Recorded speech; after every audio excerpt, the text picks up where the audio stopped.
Hi guys, in this video I will be show you how to plot a transfer function on Matlab and how to get the impulse response of the system and how to get the step response of the system.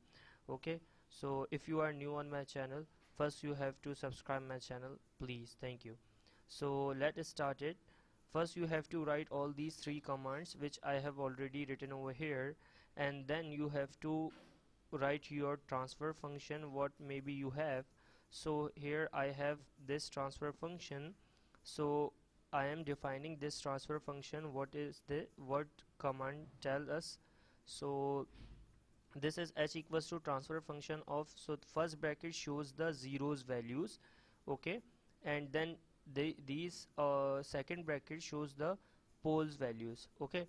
So first bracket maybe what does it mean, this is the nominator values, okay, and these in second bracket we have a denominator values, okay.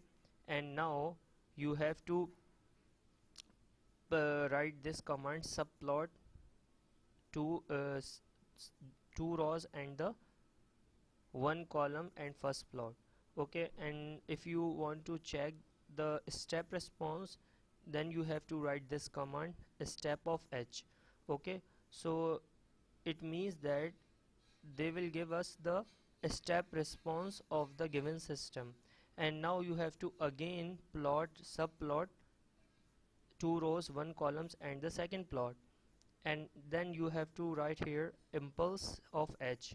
Impulse of h means what? So they will gives us the, this function give us the impulse response of the given system, okay.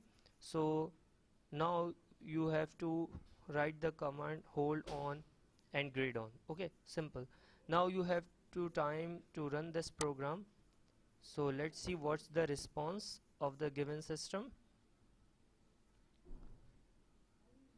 So you have to wait this.